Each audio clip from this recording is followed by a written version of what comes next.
Welcome, episode 3 of the contract. Let's get it.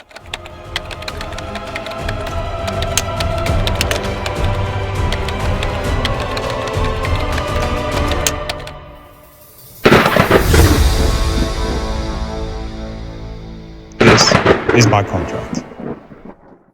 All right, first thing, just want to get out of the way. Trying something new here, looking into the phone, looking into the camera, talking. So if it does come across or appear to be a bit awkward or I look uncomfortable, it's because I am. This feels very weird, very foreign, but part of this journey is developing that mental resilience and mental toughness, and that's going to come from putting myself in uncomfortable situations and I guess just getting used to it. So anyway, let's get into it, shall we? I've written down some notes in front of me here, just to bounce back to. Hopefully it flows well enough, but we'll see.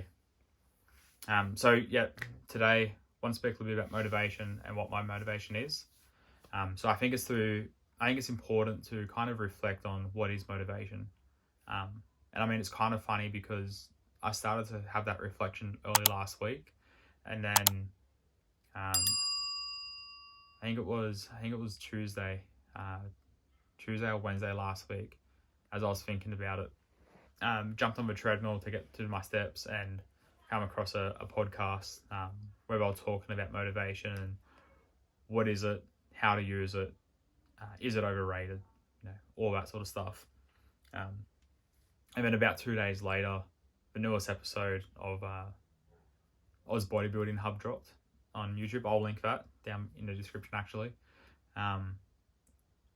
But yeah, he had three athletes on that episode, and towards the end, I was talking about motivation and what motivates them through comp prep and their opinions on whether or not motivation is an overrated thing or if it's useful and whatnot.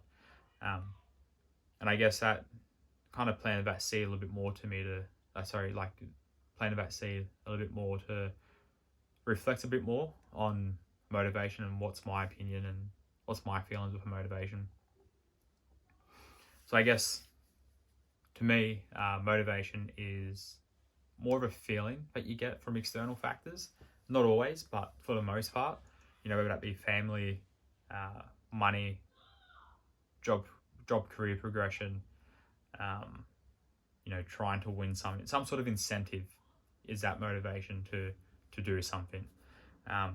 It can be an internal goal as well, or health. So you need to lose weight for health can be a big motivator as well. But generally, it comes from something external that gives you that feeling to want to achieve a particular goal for this particular reason. So I guess me personally, what motivates me, what is my motivation? First and foremost, my biggest motivation always has been, always will be, is my family, and that is these guys right here. Without their support and I guess encouragement, I don't think I'd be as motivated as what I am to try to improve myself. And I guess their support is huge for me. Especially my partners, and without her support in particular, I wouldn't be able to achieve the things I want to achieve, and I wouldn't be able to carry on with this journey that I've set out for myself this year. When I told her sort of end of last year that I wanted to compete this year, that was my goal for the year. That was my fitness goal. Straight away, without hesitation, she's like, "Yep, let's do it." It wasn't "Oh, hey, that sounds alright," or "Oh, hey, good for you." It was a "let's do it." And that meant a lot because we're a team, and I wouldn't be able to do this or go on this journey without her, most definitely. And then I guess that reflection of my motivation and what my motivation is, that bit of reflection got me thinking a bit more, is motivation actually overrated? And I think it can be.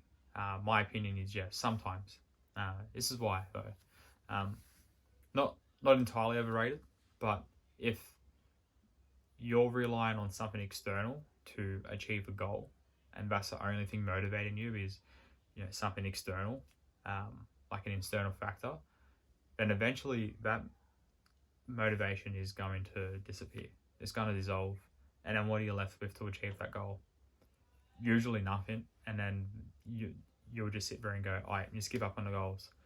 So I definitely feel it's important to have something that motivates you, yes. But you also need something to keep you accountable. And I feel like accountability plays a big part in achieving your goals, and they can kind of go alongside with your motivations. So for me, I hate wasting money. So accountability for me is I've outsourced my training and nutrition to a coach to help guide and mentor me to achieve the goal that I've set for the year. And I'm not going to waste that money. I'm paying him to assist me. So if I don't, adhere to the training program he set out for me for the week, or if I don't adhere to the calories or the nutrition plan he's mapped out for the week, I'm wasting my money on it. Like, what's the point of paying for something? I'm not going to stick to it. And the other thing is time. I hate wasting time. I'm not going to waste his time. He's investing his time into me by providing me with this plan, with mapping out my week of what I need to train, what I need to eat. I need to give back to him. And by doing that is, the way I give back to him is by doing what he's telling me to do, what he's mapped out for me. I've got to stick to it. So that's a big motivator / accountability for myself. The other accountability thing that I have is my partner again. As soon as she sees me slacking or reaching for something that's not on my nutrition plan, I have no hesitation that she will definitely call me out on it, to put it bluntly. She will definitely call me out on it. So I guess right there, just in that little thought bubble, I've got my motivation being my family, my accountabilities being my family again, but also not wanting to waste money and having a coach to do that. But my other accountability is this YouTube channel, posting my stuff on social media, telling more people that I'm competing this year. More people are coming up to me at work, but no, I'm competing, and they're starting to talk to me about how's my training going, how's my nutrition going, how's this going, how's that going. The moment that I stop sticking to any of this, or the moment I decide to pull out, they're going to know, and they're going to start questioning me, and it's going to be awkward. So that's another accountability thing. Not the most important thing, but it's definitely something that I've got in the back of my mind, like, shit, like, I can't not do it now. I've told too many people. And that's, I guess that's another one of those purposes or reasons why I'm doing this YouTube thing anyway, is for that accountability. So I guess I've touched on a little bit about my external motivations, but my internal motivation too is I'm doing this for me, period. I want to be a better me. I want to be the best version of me, and that's a pretty big motivator right there. I've never dedicated a solid period of time to work on myself the way I will be this year. So with the guidance and mentoring that I'm going to receive from my coach this year, I'm truly excited to see what I can achieve, what we can achieve as a team. So, coach-client team, see what we can achieve. And that is a huge motivating force for me right now. Every week, I'm in the gym training so far. Like, yes, this is only the start of week 4 as of today. Monday, the 13th of February is this week, day 1, week 4. But every session, I leave motivated to seize the day, and I'm ready to get into the next session. Yeah, I'm a little bit sore and I'm a little bit gassed from the session, but I just have this drive at the moment, and that internal drive I have is why I know, and it's not cocky or being arrogant, but I know I'm not going to fail. I'm going to successfully complete this goal, regardless of the end outcome of what happens at the comp. But I will be on stage, and I definitely will be the fittest, leanest, most muscular I've ever been, and that's an exciting thing.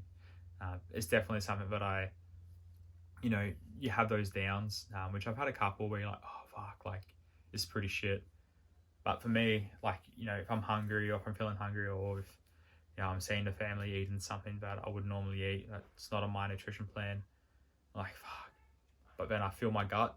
I know it sounds silly, but I feel my gut and I feel it getting smaller. I was like, nah, I don't need that. Because what I'm doing is working. And that right there is my motivator. Like, what I'm doing now is working. So I'm sticking to it. But anyway, look, I guess that's enough rambling on about that sort of stuff. So I'll get into my check-in and a bit of a reflection of last week itself. So I checked in on the 11th of February, 2023, and I weighed in at 93.6 kilos, which I think was a loss of 1.1 kilos. Last week, towards the end, so Friday was the first session where I felt the effects of the lower calories. Currently sitting at just a bit over 2,040 calories, I think, for the day, roughly. It wasn't horrible, but just in the training session in the morning, I kind of just felt, a little bit more weak, a little bit more flat.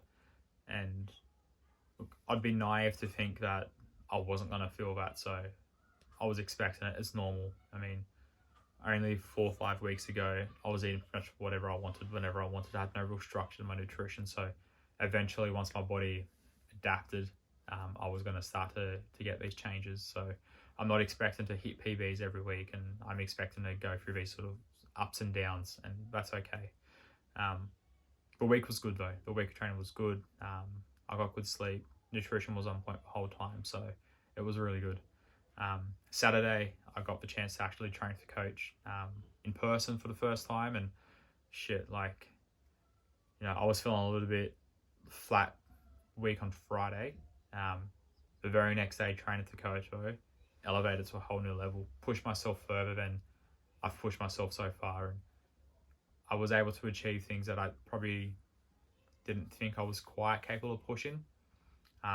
Example was, doing 8 plates a side of a leg press, and that was my third exercise into the leg session. I've done 8 plates a side before, but it's usually the first exercise that I do. So to do it halfway through the session and to push out more than what I thought I was capable of was pretty intense, pretty exciting. The best thing is my DOMs aren't too bad. After the session, I was thinking, shit, I'm not going to be able to walk on Sunday. Sunday came, could walk fine. Today's now Monday, the day I'm uploading this video, and I'm fine. So I guess, again, it comes down to the nutrition though. I'm sticking to the nutrition. I'm sticking to the recovery protocols and the supplements that the coaches suggested I use, and it's working. So again, I'm sticking to that sort of stuff without a doubt. I'll definitely try to record a training session with the coach because I'm definitely going to try and get in at least once a week. It's just hard with work commitments, but definitely going to try to get one a week in, and I'll try and record one because he gets more out of me than I get out of myself, that's for sure. It's definitely interesting. And then yes, after the session on Saturday, he actually talked me through some poses for me to start practicing that I more than likely will be doing in the comp, and then also to utilize for check-in photos. So plan is now, so for example, the video I'm about to put in after this is a snippet from today's session, Monday's session, which was chest and shoulders. So my plan is to, after I train that muscle group, so today train chest, shoulders, then I did a bit of practice posing relevant to chest and shoulders. So tomorrow, being Tuesday, is going to be my back day, so then I'll focus on practicing back poses afterwards, and I'll try to keep the channel updated when I do that posing sort of stuff. But anyway, I think that's enough from me for now.